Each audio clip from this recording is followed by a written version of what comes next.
இந்த 4வது பகுதியினுடைய 2வது எபிசோடு, சாரி 2வது பாகம். இது முதல் பாகத்தில் டைம் பார்த்ததுனால 2வது பாகம் போடுகிறேன். 2வது பாகம் நீங்க இப்ப கூட நீங்க கேரளாலாம் நீங்க பார்க்கலாம், மாரநாதா சர்ச் அப்படின்னு சில இடத்துல இருக்கும். ஓகே, மாரா என்பது அந்த காலத்தில் அந்த இஸ்ரேல் பகுதிகளில் பிரயோகப்படுத்தப்பட்ட ஒரு சொல். அதற்கு பொருள் என்னவென்றால் குரு அல்லது மெசையா அல்லது மீட்பர் என்று பொருள். மாரா என்பதுக்கு கசப்பு. இன்னொன்று, ரூத்தினுடைய புத்தகத்தை படித்தால் நகோமி சொல்லுவா, என்னை நீங்கள் நகோமி என்று கூப்பிடாதீர்கள், என்னை நீங்கள் மாறா என்று கூப்பிடுங்கள், ஏன்னா துக்கம் கசப்பு உள்ளவள். மாறா என்பதுக்கு அர்த்தம் கசப்பு. மாரநாதா என்பதற்கு அர்த்தம் லார்ட், அவர் லார்ட் ஹஸ் கம், நம்முடைய கர்த்தர் வந்து விட்டார், இதுதான் அர்த்தம். ஆனால் எப்படி புரட்டுறாங்க பாருங்க, தெரியல. இவனா சுயமா தேடுறதில்ல. ஒரு புத்தகத்தில் ஒரு முட்டாள் பேராசிரியர் எழுதுனா, இன்னைக்கு முட்டாளங்களுக்கும் டாக்டரேட் கிடைக்குது இல்லை, அதில் ஒன்றும் சந்தேகம் இல்லையே. அவங்களும் புத்தகத்தை எழுதலாமே அவங்களும் சிந்தையின்படி. அது இந்த மாதிரி முட்டாளுங்க வாங்கி படிப்பாங்க, அதை கொண்டு வந்து பேசுவாங்க. சொல்கிறதுக்கு ஏதாவது ஒரு அஸ்திபாரம் இருக்கா, ஒரு உண்மை இருக்கா? மாறா என்பதற்கு கசப்பு. அதுவும் இல்லை, இன்னும் மோசே இஸ்ரவேல் நடத்திட்டு வரும்போது அந்த இடத்துல கசப்பு தண்ணீர் இருந்தது, அந்த இடத்துக்கு மாறா என்று பேர் வைத்தார்கள். அப்புறம் ஆனால் யெகோவா தேவன் சொன்ன ஒரு மரத்தை காட்டி அதனுடைய கிளையை வெட்டி போட்டு சொன்னோட அது தித்திப்பு தண்ணீர் ஆயிடுச்சு. இப்போ மாறா என்றால் கசப்பு. இன்னொன்று என்ன தெரியுங்களா, மார், MAR, மர்தோமா சர்ச், மார்தோமா சர்ச், மார் பெசிலியோஸ்.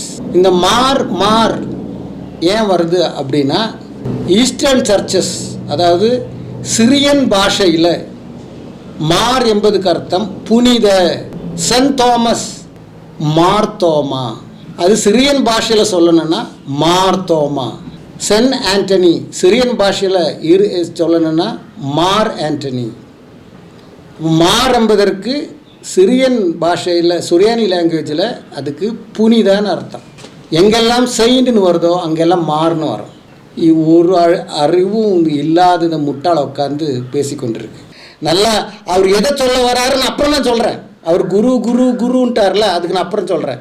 மாறா எல்லாது அது நான் சொல்கிறேன், கேட்போம். 4வது பெயர் யோசே, ஓகே, அல்லது யோசி. அதாவது இது ஜோசப் என்பதற்கான ஷார்ட் ஃபார்ம். ஓகே, இப்போ நம்ம ஊர்ல வந்து கிருஷ்ணகுமார்னு பேர் இருக்கும், ஆனா கிருஷ்ணால்னா குமார்னு சொல்லுவோம். அது மாதிரி ஒரு ஷார்ட் ஃபார்ம். இந்த முட்டாள் 2வது எபிசோட்ல சொல்லும்போது சொல்லியிருக்கு, ஒரே குடும்பத்தில் அம்மாக்கும் மகளுக்கும் ஒரே பெயர் இருக்குமா, இல்லைன்னா பிறந்த 2 பேருக்கும் ஒரே பெயர் இருக்குமா, ஒரே குடும்பத்தில் பிறந்த 2 பெண்களுக்கு ஒரே பெயர் இருக்குமானெல்லாம் கேட்டிருக்கிறான். இப்போ இவன் வாயில வருகிறது. 4வது பெட்டியில் யோசே அப்படின்னு கொடுத்துருக்கு. யோசே என்பது ஜோசப் என்பது ஷார்ட்டாம். அட முட்டாளே, உன்னிடத்துல கேள்வி வைக்கிறேன், பதில் சொல். ஜீசஸ் பர் ஜோசப் அங்கே இருக்குன்னு நீ சொன்னேன். இப்போ ஜோசப் என்பதுக்கு ஷார்ட்டு தான் யோசேன்னு சொல்கிறேன். அப்போ நீ தானே சொன்ன அது நடக்காதுன்னு 2வது எபிசோடில். இப்போ ஊவாயிலே வருது, அப்பம் பேரும் ஜோசப்பு, மகன் பேரும் ஜோசப்பு. நீ நீ ஞானத்தோடு தான் பேசுகிறியா, இல்லை நீ நீ நீ எந்த மாதிரி புத்தி உள்ளவ? நீ படு முட்டாளாச்சே, நீ என்ன சொல்கிறன்னு உனக்கே புரியலையா? சரி, கேட்போம், தொடர்ந்து கேட்போம். ஆனால் இந்த ஷார்ட் ஃபார்ம் வந்து ரொம்ப முக்கியமானது. ஏனென்றால் இந்த பெயர் மார்க் 6.3, மேத்யூ 13:55, இது இரண்டிலும் இயேசுவிற்கு யோசே என்கிற பெயரில் ஒரு சகோதரர் இருந்தார் என்று குறிப்பிடுகிறது. இப்போ என்ன சொல்ல வர்றாருன்னா, மார்க்லேயும் மாத்தையிலையும் 6:3 சொல்லி, இவன் வந்து இயேசு ஒரு தச்சன் அல்லவா, மேரியுடைய மகன் அல்லவா, யோசே, யாக்கோபு, யூதா, சீமோன் என்பவர் இவனுடைய சகோதரர்கள் அல்லவான்னு சொல்லும் பொழுது அங்கே யோசே என்ற ஒரு பெயர் வருகிறது. ஸோ அதை வைத்தும் ஜோசப், ஜீசஸ் பர் ஜோசப்னு இருக்கிறதுனாலையும் இது இயேசு கிறிஸ்துவனுடைய கல்லறை, இயேசு கிறிஸ்துவனுடைய அஸ்வாரி, அந்த எலும்பு போட்டின்னு சொல்ல வரார் இவர். அதாவது இயேசு உடுத்தேந்திரின்னு சொல்ல வரார், வேற ஒன்றுமல்ல. அப்போ இதை வைத்து அந்த குடும்பம்ன்றாங்க. அப்போ எப்படி மேரி மக்தலேனி இதுக்குள்ளே வந்துடுச்சு? அப்புறம் பாருங்க மற்ற பேருங்கள்லாம் வரும். அப்போ எங்கே போச்சு? யூதா, யாக்கோபு, சீமோன் பேர்லாம் எங்கே போச்சு? இது இரண்டிலும் இயேசுவிற்கு யோசே என்கிற பெயரில் ஒரு சகோதரர் இருந்தார் என்று குறிப்பிடுகிறது. கீழே இருக்கிற 2 பேரும் மத்தியா, ஜூடா, இந்த 2 பேரும் பைபிள்ல கிடையாது. ஓகே, அதாவது ஜூடா சன் ஆஃப் ஜீசஸ் கிடையாது. ஓகே, ஜூடாஸ்னு ஒண்ணு உண்டு, இன்னொரு ஜூடா. ஜூடா என்பது ஹீப்ரு, அரமை, ஜூடாஸ் என்பது ஆங்கிலம். ஓகே, இயேசுக்கு ஒரு சிஷ்யர் இருந்தார் ஜூடாஸ் என்ற பெயருடன். அவர் இயேசுவை காட்டி கொடுத்தார் என்ற ஒரு கதை இருக்கிறது. அது சாத்தியமற்ற கதையை நான் முன்னாடியே சொல்லியிருக்கேன். ஏன்னா இயேசு பல அதிசயங்களை நிகழ்த்தி காட்டுகிறார், ஊருக்கே தெரிஞ்சிருக்கு. அவர் ஒரு அதிசய குமாரன். பாசோ வரும்போது ஒரு கழுத மேல ஏறி உள்ளவரார். அவரை ரோமாபுரி வீரர்கள் தேடுகிறார்கள். அப்போ காட்டி கொடுக்க வேண்டிய அவசியமே கிடையாது. காட்டி கொடுக்க வேண்டியது மிக மிக அவசியம். ஏன் தெரியுமா? இயேசு கிறிஸ்து அவ்வளவு ஃபெமிலியர் ஆனவரே கிடையாது. அது நீ முதல்ல தெரிஞ்சுக்கோ. யூதர்களுக்குள்ள மட்டும்தான் இயேசு யாருன்னு தெரியும். கழுது மேல பாஸ்ஓவர் நாள் கழுத மேல வரும்போது பரிசாயர்கள் தான் அவரை எதிர்க்கிறாங்க. புரியுதா? பரிசாயர்கள் மட்டும்தான் இயேசுவை பார்த்துருக்கு. அது முதல்ல புரிஞ்சுக்கோ. 2வது, காட்டி கொடுக்க வேண்டிய அவசியம் எதற்கு வந்தது? அரெஸ்ட் பண்ண வரவங்க ரோமா சேவகர்கள், ரோமா சோல்ஜர்ஸ், ரோமா சேனையிலேருந்து வரவங்க. அவங்களுக்கு இயேசு யாரில் அவங்களுக்கு தெரியவே தெரியாது. அது முதல்ல தெரிஞ்சுக்கோ. இப்போ நீ அதை எல்லாம் சொல்கிறது, நீ ஒரு படுமுட்டாள், நீ அறிவில்லாதவன். இந்த கலை வெங்கட்ன்றவன் ஒரு படுமுட்டாள்.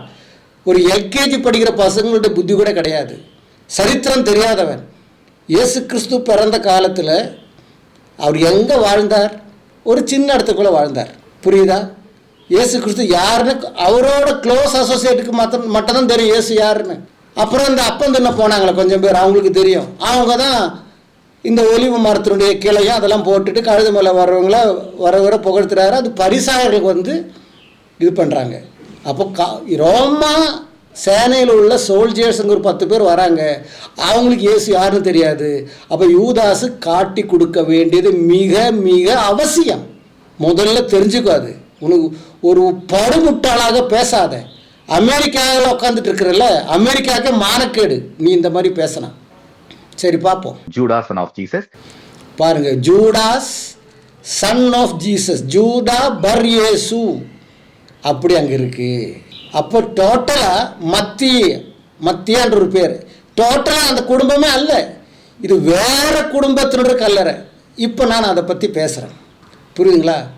ஒரு 2 நிமிஷம் நான் பேசுகிறேன். எப்படின்னா, சீமோனுடைய பேர் அங்கே கிடையாது. மக்தல் மேரி, மரிய, இவங்க சொல்கிறாங்க மக்தல் மேரி. அங்கே எழுதியிருக்கிறது மரியானா. மரியானான்னு எழுதும்போது ஏன் மேரி மக்தல் மரிய மக்தல் எழுத முடியாது அவங்களுக்கு? கலவை வெங்கட்னு எழுதா, கலவை கொலவைன்னு எழுதினாலும் வெங்கட்னு எழுத முடியாதா என்ன? இல்லை கலவை வெங்கட் ஃப்ரம் இந்தியான்னு எழுத முடியாதா என்ன? அப்போ மேரி மக்தலின் பேர் மரியானான்னு எழுதி அதுதான் எல்லாம் கண்டுபிடிக்க வேண்டிய அவசியம் இல்லை. இவ்வளோ டீட்டெயிலாக எழுதுகிறவங்க அதையும் எழுதுவாங்க. ஸோ இது டோட்டலாக இது வேறொரு பெயர், வேறொரு குடும்பம்.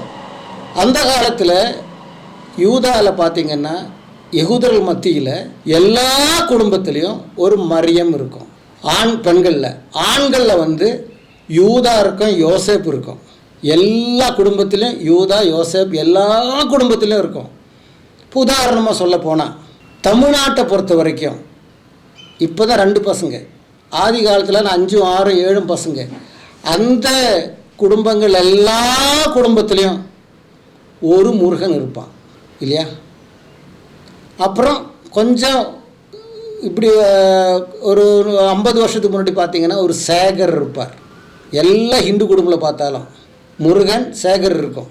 அதெல்லாம் முருகன் சம்மந்தப்பட்டது, ஆறுமுகம், இப்படிலாம் பேர்கள் இருக்கும். ஒவ்வொரு ஏரியா. இப்போ நீங்கள் எங்கள் ஏரியாவில் திருச்சூரில் நீங்கள் பார்த்தீங்கன்னா கேத்தலிக் குடும்பத்தை எடுத்திங்கன்னா 2, 3 பேர் குடும்பத்தில் இருந்தே இருக்கும். 1 ஆண்டனி, 2 பிரான்சி இல்லைன்னா ஃப்ரான்சிஸ், 3 வர்கீஸ். இந்த 3 பேரும் இல்லாத குடும்பங்களே இருக்காது கேத்தலிக்கில். இன்னும் கேரளாவில் நீங்கள் பார்த்தீங்கன்னா ஜாக்கோபைட்டு குடும்பத்தில் பார்த்தீங்கன்னா வர்கீஸ் என்ற பெயர் இல்லாத குடும்பமே இருக்காது. நல்லா உங்களுக்கு நான் ஒரு இதுக்கு சொல்கிறேன். அதே இது நீங்கள் கேரளாவில் போனீங்கன்னா இந்த ராணி, கோனி எல்லாம் நீங்கள் கேள்விப்பட்டிருக்க, ரப்பருக்கு ஃபேமஸான இடம். அங்கெல்லாம் போனீங்கன்னா எல்டோஸ் என்ற பெயர் இல்லாத குடும்பமே இருக்காது. இப்படி ஒவ்வொரு நாட்டில் ஒவ்வொரு பழக்க கலாச்சாரத்தின்படி நாகரிகம் அந்த சில பெயர்கள் வந்து அவங்களோட நம்பிக்கையின்படி ஃபேமஸாக இருக்கும். அது இயல்பு. அது இஸ்ரவேலை பொறுத்த வரைக்கும் குடும்பத்தில் பெண்கள் இருக்குமானால் ஒரு மரியம் இருந்தே இருக்கும். ஏன்னா மோசையினுடைய சகோதரி, அவர்கள் செங்கடல் கடந்து வந்த பொழுது கர்த்தரை துதித்து பாடின பெண் அவள் மரியம். அதனால தான் எல்லா இஸ்ரேல் குடும்பத்திலும் ஒரு மரியம் இருந்தே இருக்கும். அதான் மேக்டல் மேரி, இயேசுவோட தாய் பேர் மேரி, சகோதரிங்களுக்கும் ஒரு வேலை மேரின்னு வச்சு அதுக்கு வேற ஒரு மிரியான் அப்படி இப்படின்னு வச்சுருவாங்க. அந்த மேரி இல்லாத பெண் பிள்ளைகள் இருக்கின்ற குடும்பம் இல்லவே இருக்காது. அதே மாதிரி ஆண்களுக்கு பேர் வைக்கும்பொழுது மஸ்டாக யூதா இருக்கும், அதுக்கப்புறம் யோசேப் இருக்கும். யூதா யோசேப் இது இருந்தா இருக்கும். யோசேப்னு பல வெர்ஷன்ஸ் இருக்கும். யோசே அது அப்படியெல்லாம் இருக்கும். ஜூடா இருந்தே இருக்கும். அதற்கு காரணம் என்னன்னா யூதா கோத்திரத்தில் தான் ரட்சகர் பிறப்பார். அதனால் யூதா என்ற பெயர் ரட்சகன் என்ற அந்த ஒரு அர்த்தம் வைத்திருக்கிற அந்த கோத்திர பெயர் யூதா என்பதுக்கு அர்த்தம் ஸ்துதி, பிரைஸ். இது எல்லா குடும்பத்திலும் இருக்கும். மக்கபய புத்தகம் படிக்கும் பொழுது மக்கபய ஜூடா என்றவர் வந்து ஒரு ராஜாவை கொண்ட கதை இருக்குது. ஸோ அந்த கதையில் சொல்லப்போனால் டைம் ஆகும். அதனால் யூதா என்ற பெயரும் யோசப் என்ற பெயர் ஆண்களுக்கு எல்லா இஸ்ரேல் குடும்பத்திலும் இருக்கும். புரியுதுங்களா? அதே மாதிரி தான் அடுத்தது மூன்றாவது வர பெயர் ஜான். ஜான் என்ற அர்த்தம் கிஃப்ட் ஆஃப் காடு. இது அநேக குடும்பத்தில் இருக்கும். பெண்களுக்கு மேரி இருக்கும். நம்ம மேரின்ற அவங்களுக்கு மரியா. அதனால் ஜீசஸ் பர் ஜோசப்னு கிடச்சதுனால அவர் இந்த யோசப்பாக இருக்கணுன்ற இயேசுக்கு கிறிஸ்து யோசப் மேரி ஜீசஸ் என்ற அந்த ஜோசஃபாக இருக்கணுன்ற எந்த அர்த்தமும் அப்படின்னா அப்போ மற்ற குடும்ப பேர்லாம் அங்கே இருக்கணும். அப்போ என்ன கூட்டு கலவையா? வேறு குடும்பத்தில் பிறந்தவங்களுடைய எலும்பலை கொண்டாந்து பொட்டி வச்சு அதில் அந்த பேரை எழுதி வச்சுருக்காங்களா? இன்னொன்று, அப்போஸ்தலர் புத்தகம் 13ஆம் அதிகாரம் 6வது வசனம்.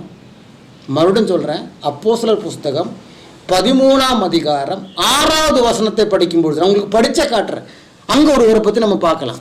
அவர்கள் பாப்போ பட்டணம் வரைக்கும் தீவை கடந்த போது பர்யேசு என்னும் பேர் கொண்ட மாயவித்தை காரணம் கள்ள தீர்க்கதரிசியுமான ஒரு யூதனை கண்டார்கள். என்ன கேட்டீங்க? பர்யேசு என்று பெயர் கொண்ட ஒரு யூதனை அவர்கள் கண்டார்கள். இவனுக்கு எலிகோஸ் என்ற ஒரு பெயரும் இருக்கு, பர்யேசு. அப்போ இவருடைய விளக்கத்தின்படி, இல்லைன்னா அராமைக்கு இப்ரு விளக்கத்தின்படி பர்யேசுனா சன் ஆஃப் ஜீசஸ்னு அர்த்தம். இவனுடைய சரியான பேர் ஏலியாவுக்கு. அவனை இயேசுனுடைய மகன் என்ற பெயரில் அவன் சுற்றி தெரிவிட்டு இருந்தான்.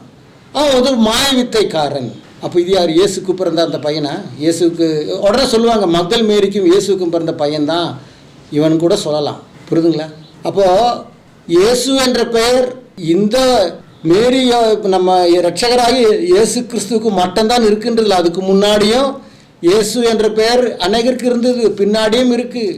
ஏன் இந்த இயேசு அங்கே வரக்கூடாது? எத்தனையோ பேருக்கு இயேசு என்ற பெயர் அங்கே இருக்குது, அந்த நாட்களிலும் இருக்குது. நம்ம தான் இயேசுன்னு சொல்கிறோம், இங்கிலீஷில் ஜீசஸ்ன்றாங்க. ஆனால் எப்ராய மொழியில் யெகோஷுவா என்ற பேர் அநேகருக்கு இருக்குது. ஜோஷுவா என்ற பெயருக்கும் ரட்சகர் தான் அர்த்தம். அதுவும் யெகோஷுவா தான் அது ஜோஷுவான்றாங்க. இது யெகோஷுவா. எப்ராய மொழியில் இயேசுடைய பேர் யெகோஷுவா. அப்போ இவருக்கு தான் முதல்ல அந்த பேர் கொடுக்கப்பட்டதுன்னு இல்லை, அநேகருக்கு அந்த பேர் இருக்குது.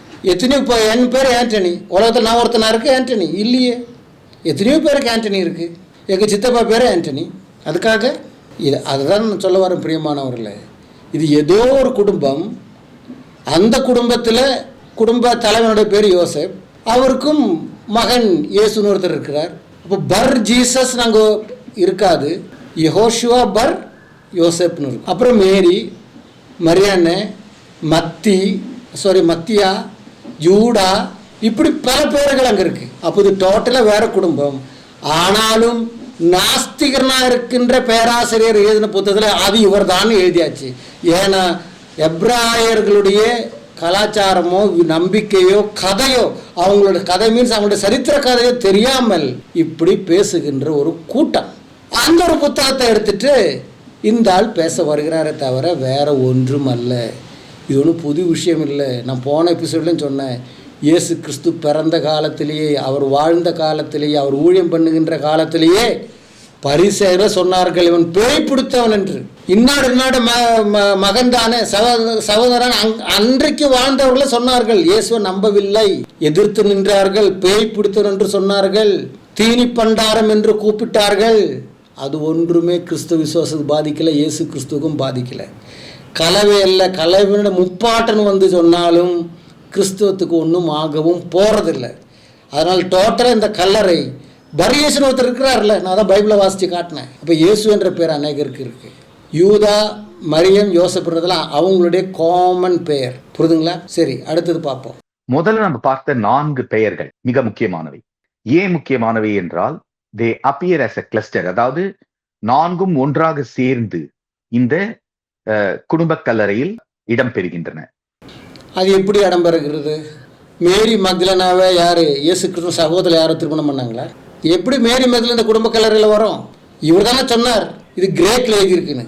அப்போ எப்படி இந்த குடும்ப கல்லறையில் அது வரும்? வரவே வர, இந்த கிளஸ்டரில் அது வராது. Total different family. ஒருவேளை இயேசு மேல கிளம்பி போயிருந்தாருன்னா அவருடைய சடலம் காணாமல் போய்விட்டது. இதுதான் கிறிஸ்தவர்களோட நம்பிக்கை.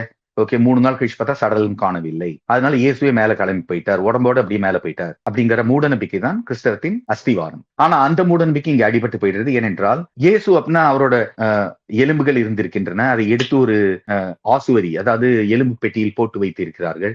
அப்ப எதுதான் மேல கிளம்பி போச்சு? எதுவும் கிளம்பி போல. அப்ப என்ன சொல்ல வர்றார்? அவருடைய பொட்டி கிடைச்சது, அந்த பொட்டியில அவருடைய எலும்பு கூடு கிடைச்சது. அப்ப எதுதான் மேல கிளம்பி போச்சு? ஒன்றும் மேலே கிளம்பி போகலை. ஓகே, ஒன்றும் மேலே கிளம்பி போகல. அப்போ நீ என்ன சொல்ல வர? இயேசு கிறிஸ்து இருந்தார் என்று சொல்ல வரியா? கடந்த 3 எபிசோடு என்ன சொன்னேன்? இந்த எபிசோடு ஆரம்பத்தில் என்ன சொன்னேன்? இயேசு கிறிஸ்து என்று ஒருவர் இல்லை, அது ஒரு கட்டுக்கதைன்னு சொன்னேன். இப்படி என்ன சொல்ற? அந்த கல்லறை கிடைச்சிருக்கு, அப்புறம் அவர் ஒன்றும் மேலே போகலன்ற. அப்புறம் அவர் வாழ்ந்தது உண்மைன்னு சொல்ல வர. நீ அவர் வாழ்ந்தது உண்மை என்று சொல்ல வர்ற. கரெக்டா? சிலுவையில் அறையப்பட்டதும் உண்மை என்று சொல்ல வர நீ. சரியா? அப்போ இயேசு கிறிஸ்து என்று பெரிய ஒரு பணக்கார குடும்பம் என்றும் சொல்ல வர நீ. அது மட்டுமல்ல, ஒரு பியூரோக்ராட், அதிகார திமிர்ப்புள்ள ஒரு குடும்பம் என்று சொல்ல வர நீ. இல்லையா? இது கிறிஸ்துவின் அஸ்திபாரத்தை அசைக்குமா? ஒரு புண்ணாக்கும் அசைக்கிறது. Total different family. எங்க அசைஞ்சது? இதை Discovery Channel lost tomb of Jesus என்ற பெயரில் 2007-8 ஒரு பெரிய டாக்குமெண்ட்ரியும் எடுத்திருந்தார்கள். அதை இந்தியாவில் தடை செய்து விட்டார்கள். ஓகே, சத்தம் போடாம தடை செய்தார்கள். டிஸ்கவரி சேனல்ல வந்திருக்குன்னு சொல்றேன். அப்ப எங்க மூடி வரைச்சி வச்சிருக்குது? என்ன நடந்திருக்கு? உடனே சொல்லுவாங்க அது கேன்சல் பண்ண சொல்லிட்டாங்கன்னுவாங்க. பிரியமானவர்களே, அப்போ இவர்கள் எப்படிப்பட்டவர்கள் பாருங்க. இல்லைன்னு சொல்றாங்க. இப்போ இது கிடைச்சதுன்றாங்க. இப்போ அவருடைய பாயிண்ட் என்ன? மேலே கிளம்பி போல. அதுதான் பாயிண்ட். அப்போ வாழ்ந்தார்ன்றது உண்மை, ஒரு அதிகாரம் பெற்ற குடும்பத்தில் பிறந்தார்ன்றது உண்மை, பணக்கார குடும்பத்தில் பிறந்தார்ன்றது அதை விட உண்மை. அவர் ஒரு தச்சனுடைய மகன். பைபிளே சொல்லுகிறது. அது பணக்கார குடும்பமும் கிடையாது, அதிகாரம் பெற்ற குடும்பமும் கிடையாது. அப்போ டோட்டலாக டிஃப்ரெண்ட் ஃபேமிலி. இது இவ்வளோ எவிடன்ஸும் கையில் வச்சும் போய் பேசுகிற பார்த்தியா? உன்னம்மா ஒரு அயோக்கிய ராஸ்கல் வேறு யாருமே கிடையாது. நீ ஒரு பக்கா ஃப்ராடு. ஏன்னா உன்னுடைய ராமனும் ஃப்ராடு, கிருஷ்ணனும் ஃப்ராடு, இந்து தர்மமும் ஃப்ராடு, இந்து கதைகளும் கட்டுக்கதைகள், எல்லாம் கட்டமைக்கப்பட்டு உண்டாக்கப்பட்டது. அநேக மதங்களுடைய என்ன சொல்கிறது கூட்டமைப்பு அது. சரி, பார்ப்போம். அப்போ இந்தியாவில் டெலிகாஸ்ட் பண்ண உடனே கிறிஸ்தவ சர்ச்சுகள்லாம் கூச்சல் போட்டு பின்னாலே போயிட்டு இதை நீங்க டெலிகாஸ்ட் பண்ணக்கூடாது, எங்களோட மதம் அடிபட்டு போயிடும் சொல்லி இந்தியாவில் டெலிகாஸ்ட் பண்ணாமல் நிறுத்தி விட்டார்கள். ஆனா இன்னைக்கு நீங்க எல்லாம் சர்ச் பண்ணா the lost tomb of Jesus documentary. Okay, அதை படிக்கும்போது உங்களுக்கே அதிர்ச்சியா இருக்கும். கிறிஸ்தவர்கள் கண்டிப்பா பார்க்கணும், ஏன்னா அவர்களோட மத நம்பிக்கையை எழுந்து விடுவார்கள். Lost tomb of Jesus, sixth sons of Jesus, இதெல்லாம் வந்தாச்சு. இந்தியாவில் தடைப்பட்டதுனால கிறிஸ்தவம் ஆயிடுமா? உலகத்தில் கிறிஸ்தவம் பறந்து கிடக்குது இல்லை? அங்கெல்லாம் டெலிகாஸ்ட் ஆகிடுச்சுல டிஸ்கவரி சேனல். நீ டிஸ்கவரி சேனல் இந்தியா சொந்தமாக அது ஏங்க புழுபுற உட்காந்துக்கிட்டு உனக்கு மான ஈனம் இல்லை இந்த மாதிரி சொல்கிறதுக்கு? இல்லைன்னு சொன்னால் வாயிலே இருந்ததுன்னு ஆச்சு. இப்போ லாஸ்ட் டூம்ப் ஆஃப் ஜீசஸ் ஆகிடுச்சு. அப்போ அங்கே இருக்குன்ற அர்த்தம். இப்போ ஜீசஸ் பிறந்தார்ன்றது நீ ஒத்துக்கணும். நீ ஒரு அப்பனுக்கு பிறந்தவனாக இருந்தால் இயேசு கிறிஸ்து பிறந்தார், அடக்கம் பண்ணப்பட்டார்ன்ற ஒத்துக்கணும். மேலே போலன்றதானே அதுவும் உடைப்போம். நம்ம பார்ப்போம் நீ எத்தனை எபிசோடு போடுறேன்னு பார்க்கலாம். பிரியமானவர்களே, இதிலிருந்து என்ன விளங்குது? இவர்கள் பக்க ஃப்ராடுங்கன்னு அர்த்தம். புரியுதுங்களா? இவங்க பக்கா ஃப்ராடுங்கன்னு அர்த்தம். அந்த குடும்பத்தில் பிறந்த பேரா அதில் இருக்க அதெல்லாம் வேண்டாம். 4 பொட்டிங்களை மட்டும் நம்ம பார்த்தா போடும். அதிலே மக்கள் மாரி இருக்குல்ல. அப்போ அது அந்த குடும்பம் இல்லைல்ல, ஏதோ ஒரு குடும்பத்தில் மக்கள் மாரின்னு நீ சொல்கிற அது மரியானான்னு இருக்கிறதாக இருக்கு. அப்போ எதையோ கொண்டு வந்து எதையோ சொல்லி இதுதான் இயேசுன்னு சொல்லி இவங்களுக்கு அந்த கிறிஸ்துவத்துக்கு மேலே இருக்கின்ற அந்த பகை வன்மம். அதுக்கு நாஸ்திகர் எவனோனோ எழுதுன அவன் பேராசிரியர் இருந்தானா எவனா இருந்தானே, நீ எழுதுனது உண்மையாக தானே நம்ப முடியும். அதை கொண்டு வந்து சொல்லி தங்களுடைய மனதில் இருக்கின்ற அந்த ஆதங்கத்தை இது பண்ண பார்க்குறாரு, வேற ஒன்றுமில்லை. சரி, இப்போ இவ்வளோ சொன்னாங்கல்ல, இவங்களுக்கு இவர்களுடைய புராணத்தை வைத்து நம்ம பேசுவோம். ஏன்னா இவருடைய ஒவ்வொரு புராணமும் ஒவ்வொரு புராணத்துக்கு விபரீதமாக இருக்கும். இதில் ஒன்று சொல்லப்பட்டிருக்கோம், அதில் வேறொன்று சொல்லப்பட்டிருக்கோம். நம்ம முன்னாடி மனிதர்கள் எப்படி உண்டானது, மனிதர்களுக்குள் காமம் எப்படி வந்தது என்ற ஒரு விஷயத்தை நம்ம பிரம்ம வைவர்த்த உபனிஷத்து அதில் நம்ம பார்த்தோம். உங்களுக்கு ஞாபகம் இருக்குன்னு நினைக்கிறேன். மனு வந்து தானாக உட்காந்துட்டு இருக்கும்பொழுது நேரம் போகலைன்னு சொல்லிட்டு தன் உடம்புலேருந்து ஒரு ஸ்திரீ உண்டாக்குறா. அவளுதான் ரத்தி. இல்லை உங்களுக்கு ஞாபகம் இருக்கும் நான் சொன்னது. அவள் வந்து பசுமாடான இவன் ஆண் மாடாயிடுறா. அவள் பெண்ணானவன் இவன் அதுக்கு ஆணனுடைய இதில் வருகிறான் இல்லையா. இவன் பெண் குதிரைனா ஆண் குதிரை ஆயிடுறான்.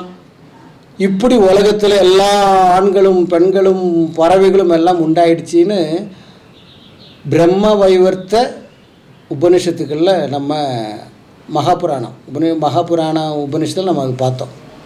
இப்போ அதே விஷயத்தை மனிதர்கள் எப்படி உண்டானார்கள், இல்லைன்னா மனிதனை உண்டாக்கின சில விஷயங்கள் எப்படி நடந்தது என்று பிரம்ம வைவர்த்த மகாபுராணத்தில் சொல்லப்பட்டிருக்கு நம்ம பார்ப்போம். முன்னாடி நான் சொன்னது பிரம்ம வைவர்த்த மகாபுராணம் அல்ல, பிரம்மதாரண்ய உபனிஷத்தில் இருக்கிறது.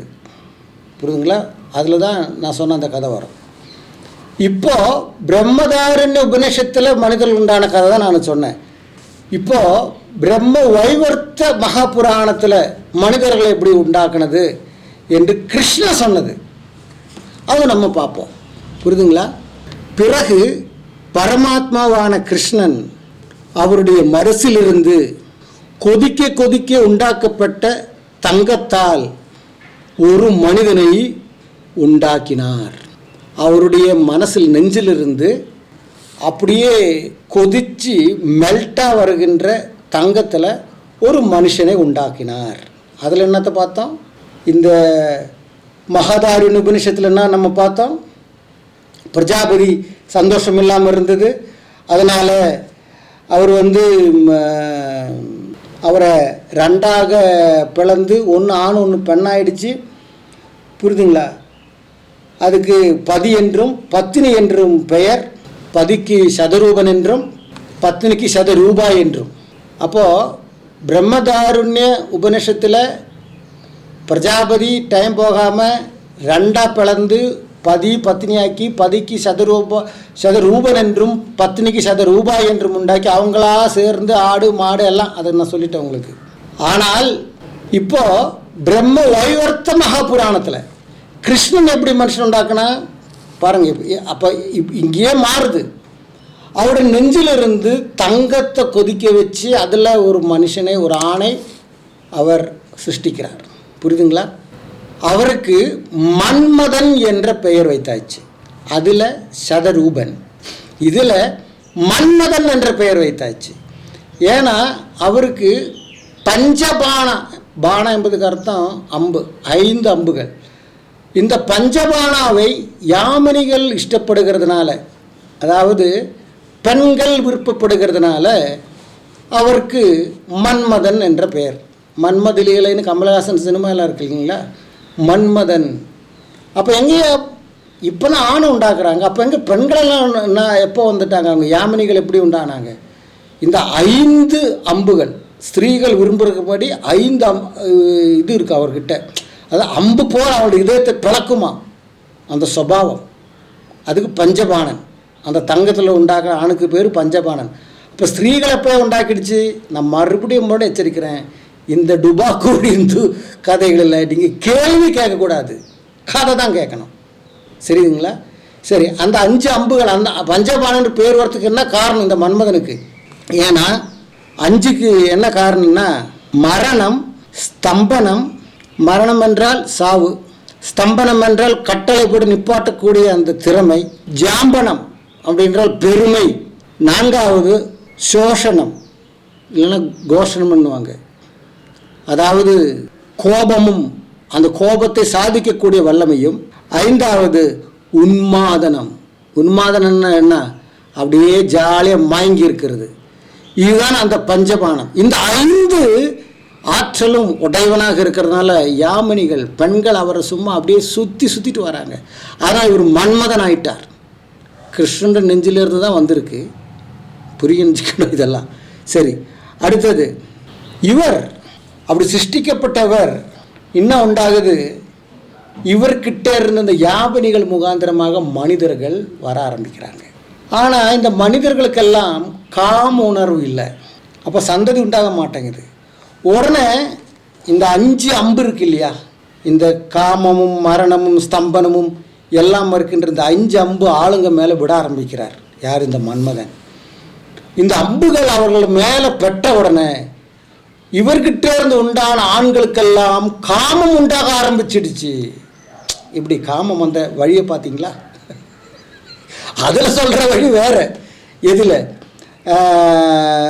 பிரம்மதாரண உபனிஷத் சொல்கிறது வேறு, இது பிரம்ம வைவர்த்திர புராணத்தில் சொல்லுகின்ற கிருஷ்ணன் சொல்கின்ற கதை. இது இப்படிதான் நான் மனுஷன் உண்டாக்குனேன். அப்போ இதெல்லாம் எத்தனை விதமான மனிதர்களை யார் யார் உண்டாக்குனாங்க பாருங்கள், இந்த கதையினுடைய உண்மைத்தன்மை பாருங்கள். சரி, அப்புறம் என்ன உண்டாயிடுச்சு? இதனால் பிரம்மாவுக்கும் காமம் உண்டாயிடுச்சு. இதனால் என்ன உண்டாயிடுச்சு? பிரம்மாவுக்கு காம உணர்வு உண்டாயிடுச்சு. அப்போ பிரம்மா இந்த தங்கத்தில் உண்டாக்குன ஆளுங்க கிட்ட இந்த பஞ்சபானங்கிட்ட இருந்தால் பிரம்மா உண்டாயிருக்குன்னு அர்த்தம். பிரம்ம வைவர்த்த மகாபுராணத்தின்படி, கிருஷ்ணன் சொன்ன கதையின்படி, அவர் நெஞ்சிலிருந்து தங்கத்தால் உண்டாக்கின மனிதன் பஞ்சபாணன், அந்த பஞ்சபாணன் கிட்ட இருந்தால் பிரம்மாவும் உண்டானார். அவருக்கும் காமம் இல்லாமல் இருந்தது. ஆனால் இந்த பஞ்சபான அம்பு அடித்த உடனே அவர்களுக்கெல்லாம் காமம் உண்டாயிடுச்சு. அதோடு சேர்த்து பிரம்மனுக்கும் காமம் உண்டானது. காமம் உண்டான உடனே பிரம்மனுடைய லிங்கம் எழும்பி நின்றுடுச்சு. எழும்பி நிற்கிறதை மற்றவர்கள் பார்க்கக்கூடாது என்று என்ன பண்ணார்? ஒரு துணியை எடுத்து மறைக்கிறார். இவர் கெட்டியிருக்கின்ற லுங்கி இல்லைன்னா வேட்டி, ஏன்னா அந்த காலத்தில் வேட்டியெல்லாம் இருந்தது, புரியுதுங்களா? இது எந்த யுகத்தில் நடக்குது? மனிதர்களை உண்டாக்கின யுகம். அப்போனா அப்போ எந்த யுகமாக இருக்கணும்? கிருத்தியா யுகமாக இருக்கணும். கிட்டத்தட்ட ஒரு யுகத்துக்கு 4,32,000. அப்போ ஒரு 9 யுகத்துக்கு கணக்கு போட்டு 9 4 36 3,60,000 சரி 60ன்னு வைப்போம், சில்லறை வேண்டாம். 3 லட்சம் இல்லை 36 லட்சம் இல்லையா?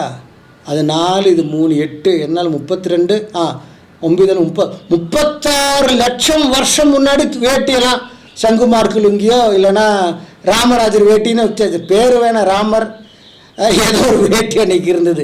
அப்போ இவரது லிங்கம் நெட்டிக்கிட்டு நிற்கிது. பிரம்மந்து அப்படி தாங்க முடியாமல் தவிக்கிறார். இந்த அம்புக்கு அடித்து கடித்த உடனே ஒரு கட்டின வேட்டியை வச்சு மறைக்கிறார். மறைச்சாலும் இவருடைய அந்த காம உணர்வு இவரால் கண்ட்ரோல் பண்ண முடியல. கண்ட்ரோல் பண்ண முடியாமல் இவருடைய விந்து ஸ்கலிதமாகுது. எப்படி? அந்த சூடு, அந்த காமத்தின் சூடு, அந்த அம்பு கிடைச்சது இல்லையா, அந்த சூட்டினால அவருக்கு ஸ்கலிதம் உண்டாகி அந்த ஸ்கலிதம் அப்படி எரியுது, நெருப்பு பற்றி எரியுது. அப்போ ஒரு துணியை வச்சு மூடி இருக்கிறார். இவர் நட்டுக்கிட்டு நிற்கிறத யாருக்கும் தெரியக்கூடாதுன்னு மூடி வச்சிருக்கிறார் இவர், பாவம். ஆனால் ஸ்கலிதம் உண்டாகுது. ஆனாலும் நெட்டிட்டு நிற்கிறதுக்கு ஒரு குறைச்சலும் இல்லை, ஏன்னா பிரம்மாவோட லிங்கம் தானே.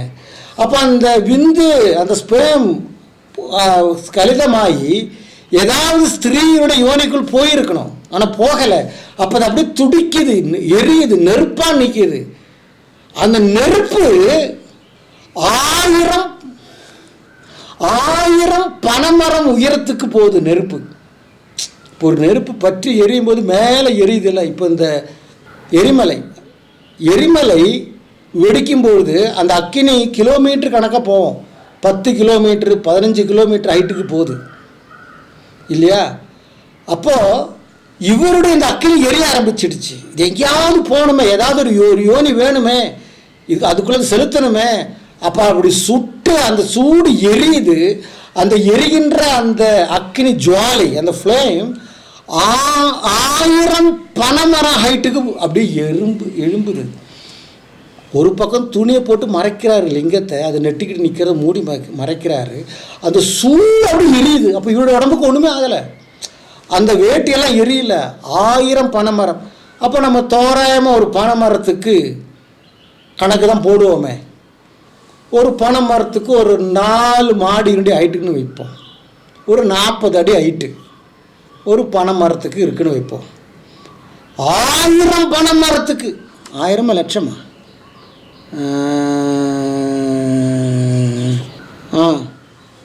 சாரி, மன்னிக்கணும், நான் தப்பாக சொல்லிட்டேன். நான் சாதாரணமாக சொல்லிட்டேன். 1 கோடி பனைமரம், 1 கோடி பனைமரத்துக்கு உயரத்துக்கு போகுது. அப்படின்னா 40 கோடி, ஒரு கோடி அடி. இப்போ 40 அடி 40 கோடி. அப்போ நம்ம அது கொஞ்சம் ஒரு இது போடுவோமே. 1 கோடி பனைமரம்னா 40 அடி ஒரு பனைமரத்துக்கு ஆயிட்டு. அதை மீட்டரில் கொண்டு வருவோம். 3 மீட்டர் 10 அடி, 40 அடினா 12 மீட்டர்னு வைப்போம். புரியுதுங்களா? 40 அடினா 12 மீட்ரு. அப்போ மீட்ரு கணக்காக பேசுவோம். 1 கோடி பனைமரம்னா 40 கோடி மீட்டர் ஹைட்டுக்கு அது எரியுது. இப்போ 40 கோடி மீட்டர் அப்படின்னா அதை 1000 டிவைட் பண்ண 1000 மீட்டர் தானே 1 கிலோமீட்ரு. அப்படி சொன்னால் உங்களுக்கு புரியுமே. அப்போது 100 லட்சம்தான் 1 கோடி, 100 லட்சம்தான் 1 கோடி, 1000 100 தான் 1 லட்சம், 1000 100 1 லட்சம், அப்படி 100. அப்போது இல்லை 12 லட்சம், 12 கோடி தானே, 12 லட்சம் கிலோமீட்டர் ஹைட்டுக்கு என்ன போச்சு? இந்த அக்கினி போச்சு. தலை சுற்றுற மாதிரி இருக்குல்ல? உட்காந்து நல்லா கணக்கு போடுங்க. ஒரு என் கணக்கு தப்பாக இருக்கலாம். சரி, அதெல்லாம் கொஞ்சம் அப்படியே டிஸ்கவுண்ட் கொடுப்போமே. 12 லட்சம் கிலோமீட்டர், கோடியெல்லாம் விட்டுருவோம்.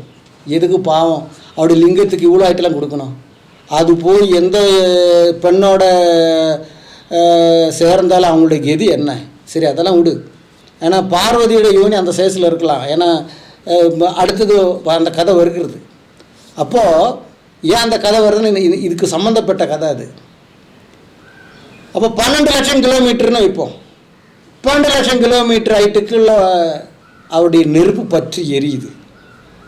எரிமலை வெடித்தாலே 10-15 கிலோமீட்டர் தான். இது 12 லட்சம் கிலோமீட்டர் ஹைட்டுக்கு நெருப்பு எரியுது. இப்போ தடுக்க முடியல.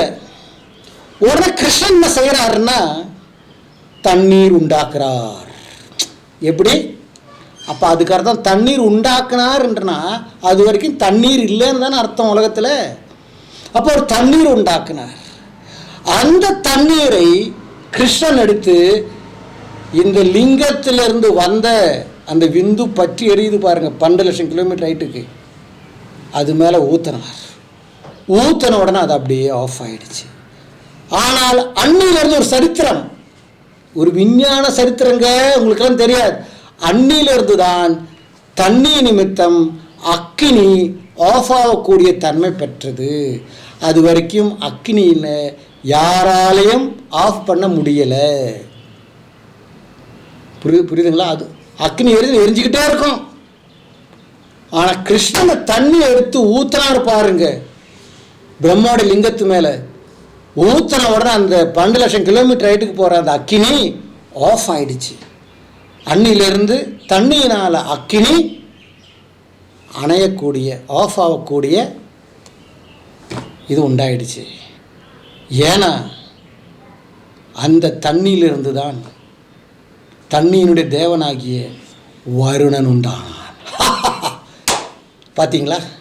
இதாங்க சரித்திரம்.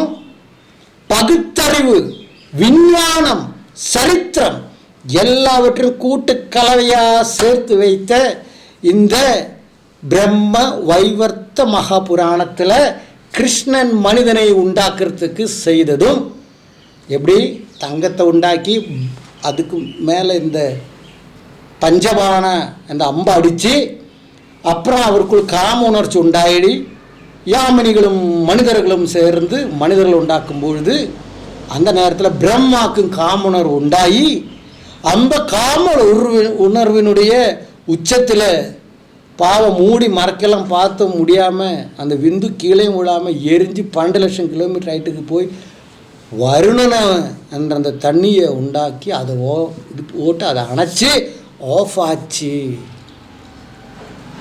என்ன பர்ஃபெக்ஷன் இல்லை கதையில், பயங்கர பர்ஃபெக்ஷன். அப்படியே நம்பினாங்க, புல் அரிக்குதுங்க இந்த உண்மையை தெரிஞ்சுக்கிட்டு. எந்த புராணம் இது?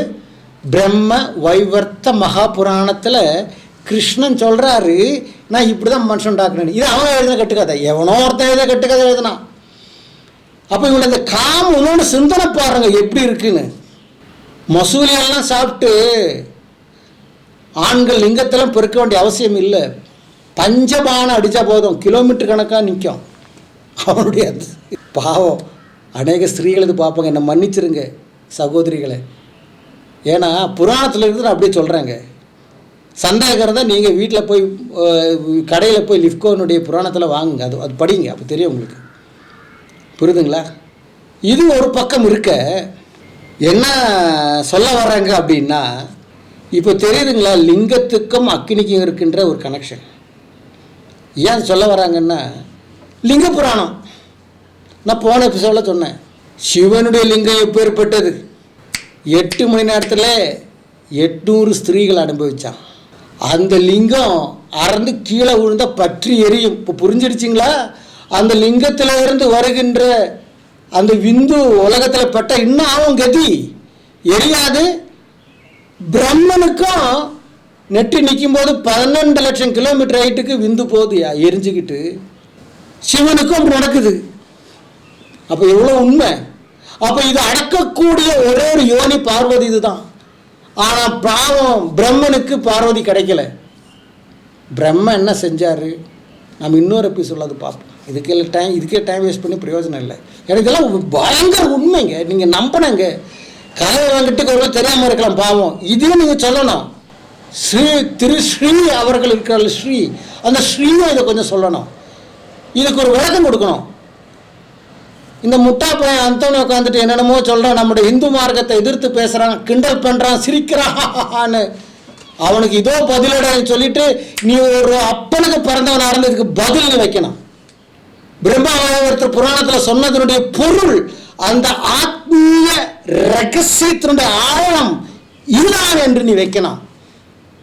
அப்படி போன சொன்னதுக்கும் வைக்கணும். இதெல்லாம் என்னான்னு சொல்லி வைக்கணும்.